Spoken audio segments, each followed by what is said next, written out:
บอยที่ซับหน่อไม้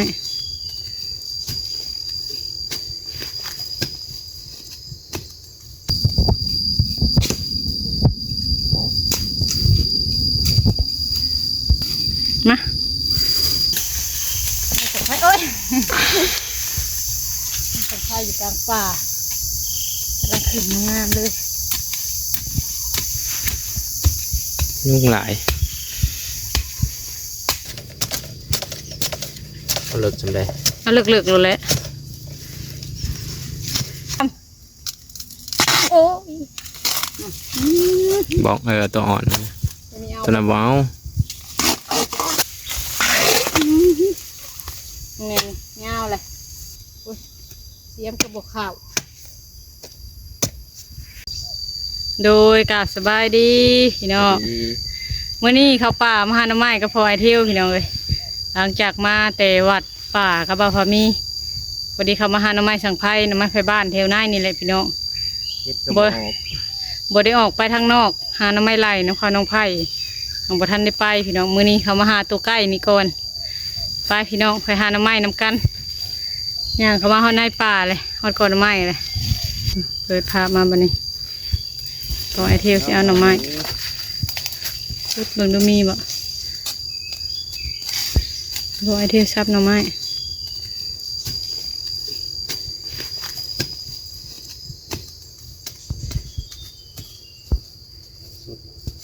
ชับรถเล่มชุดก็ได้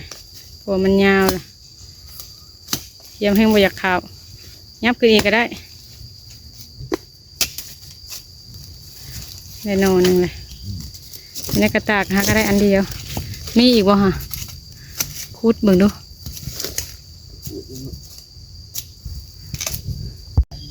ไปได้เห็นแล้วเลาะไปทางนั้นมันมีกฎหมายไฟบ้านนี่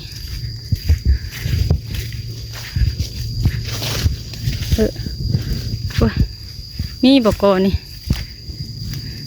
ข้างในพุ่นเหมือนมีแต่น้ำไม้สังค่ำ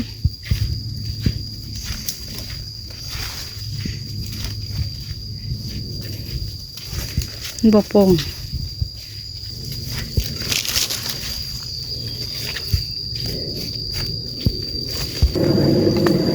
ตัวเสียงโยนเห็นบ่อน้ำไม้นะ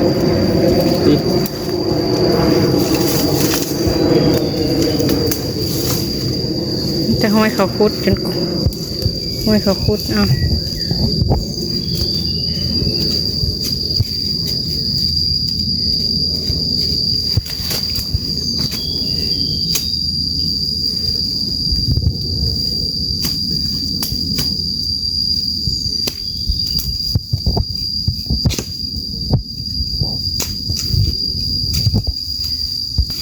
มามันกำลังป่งพี่น้องมันไม่สังไพ่จะห้อยเขาคุดห้อยเขาคุดเป้าไม้นะคนน้ำไม้ไผ่บ้านไม่ได้อยากได้หน่อใหญ่อยากได้หน่อใหญ่ๆไปหาหน่อไม้ไผ่บ้านพี่น้องเขามีแต่เขาหาเลยออกมาคนน้ำไม้เหลืองหน่อไม้ไผ่สีชุกเขาเอิญหน่อไม้นี่ก็เอาพี่น้องอ่อนคือกันบ้านดิพี่น้องบึ้งหน่อใหญ่ข้างในผู้ทิมฮอดกระตาเพื่อก็ได้นั่นแหละฮ่ามันกำลังพ่นถ้าไม่คุดนี่ในรูปนี่นี่หน่อนี่โอ้โหนี่ตัวนี้กันนี่กำลังป่งนี่คุดนี่รูปนี่คือสีขากกูได้บ่ยังหัน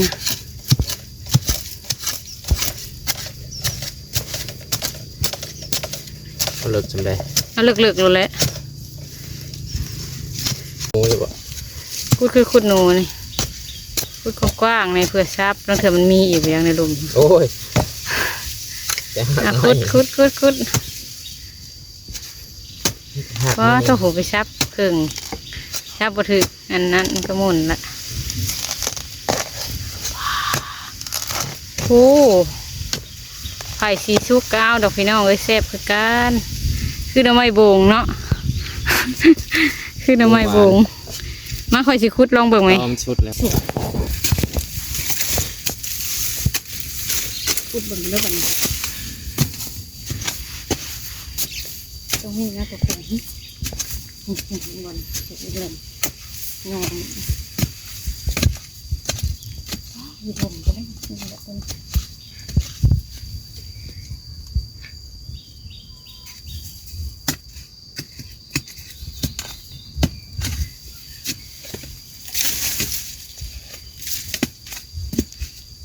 จะงอไปกระเทง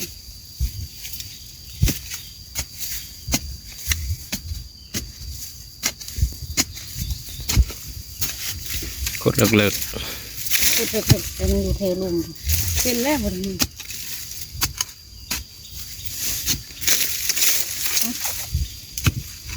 กรุณาระวังด้ามเสียมหน่อยนะ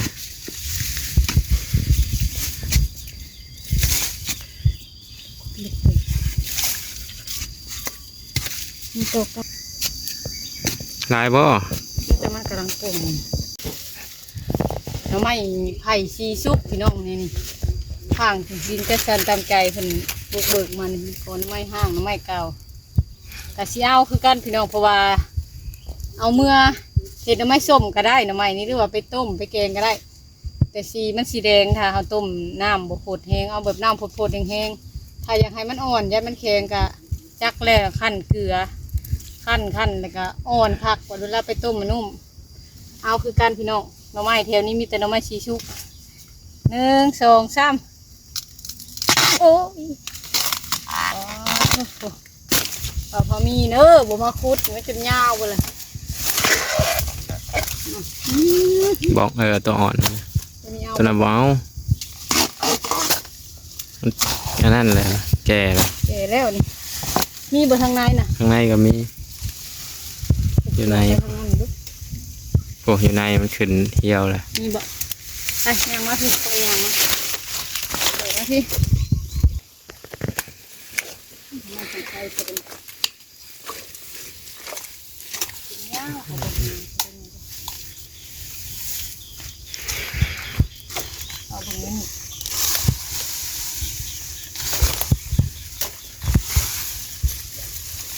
ดูเบื้องเนาะพี่จ้าค่ะเราบอกไงคนบริเขามาปุ๊บมันดูไปเข้าเบื้องนะจะยางก็เสียถ่ายจีบโอ้ตัวนี้แห้งอันใหญ่ตัวน้ำไม่ห่างเลยพี่น้องเขาตัดไปเลยมันจะเห็นน้ำไม่ส้ม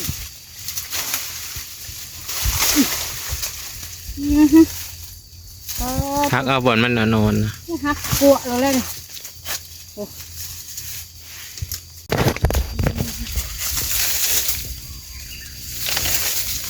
ไม่พี่น้อง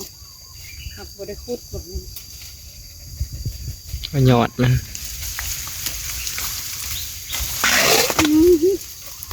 เนี่ยเงาเลยออกไปนอกไปเอาเสียมซับมันเนี่ยเดี๋ยวสิเสียมก็บ่อยากเข้านี่แล้วบริคุดอะไรได้ ทางไปนี่ก็โหดขนาด ไป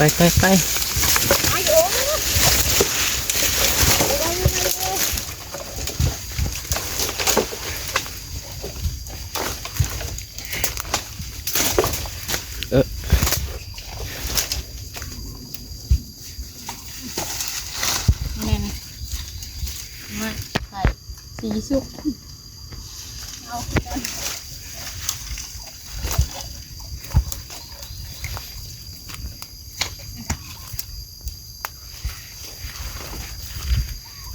ผ้าบรามาแถวผ้ามายังว่าซับเป็นบ้อง จะไปเบิ่งก็น้ำไม่สับไข่อยู่ทางในนี่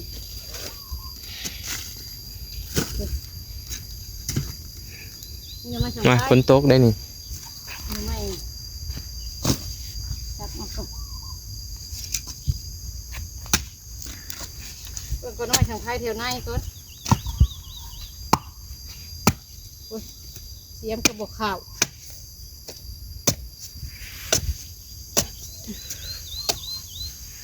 ไม่จังเปงอ่ะ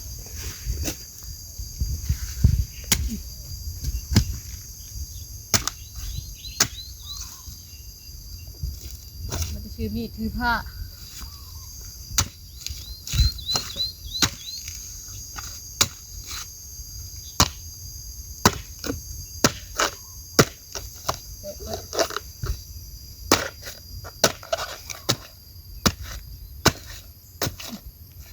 เมื่อจะเอาผ้าห้อนออกตัวใหญ่ๆไปนี่แหละเมื่อจะกรอกเอาไปเบิ่งน้ำไม้สังไข่ทางเขาเพื่อละบัดนี้ ยังไปเรื่อย เอาได้เนาะไปเมื่อ ๆเอาแล้วได้ผลลินเลย เอานี่แหละก็ทอดเมื่อเลยนี่น้ำไม้เขาดูส่งมาไว้นี่เขามีชุดนี่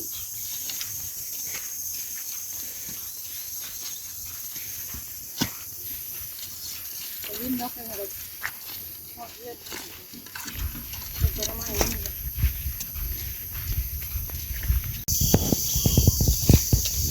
เจออีกแล้วนี่ โอ้งามนี่ไม่สนใจเอ้ยสนใจอยู่กลางป่ากำลังขึ้นงามเลย ยุ่งหลาย เสียงเรียกเขาเสียงจับไปถืองามมากขักไว้หน่อยสามีพอดีนี่งามครับเอาขู่หน่อไม้เลยมือนี้นะบริมีหน่อไม้ไหลได้ทางนี้มีแต่หน่อไม้สังไพ่หน่อไม้ไผ่บ้านหน่อไม้ไผ่สีชุกเดี๋ยวนี้ไม่ไหลบุมี อีกแล้วพี่น้องไปต่อปุ๊บข้างหน้าพูดแล้วนี่หลายเติบ เป็นกระตาและถึงไผ่สีชุกเลยชื่อว่าฝนมาที่นี่นี่แหละปลูกฝนนะขวดกับกระเทียมเนาะเดี๋ยวซื้อตัวต้องไปหาแล้วต้องมาหาหน่อไม้ก็เลยบริเนมทำเฮ็ด คนทางกับบ่ได้อันนั้นพี่น้องเลยน้อยๆหลอดไปตอนนี้บ่มีก่อนออกให้พี่บอกสิ เอาตัวมันจะมาเอาไม้ก็เสียจอดนี่บ่ อืม เดี๋ยวนี้บ่ แม่นะกำลังย่างออกมือนะบาดนี้ ไผ่สีชุกก็ไม่มีเลย เพื่อเขาไปเบิ่งเพื่อจะได้ทางออก แต่ถ้าเอาแต่ว่าก่อนมันทางไผ่ก่อนนี่อยู่นี่กอช่องกอให้ออกมาหาเลยเนาะก็เฮ็ดเนาะก็ได้เก่งขนาดนั้น ได้เห็ดในกอไผ่ดอกบางไงฮะเอ้าดอกบางไงกินได้คือกันนะวะอ๋อเห็ดวิชังบักใหญ่ๆผู้อยู่ในฟังพี่น้องมาฟังยายแหลมจมไป ยายแหลมจมแล้ว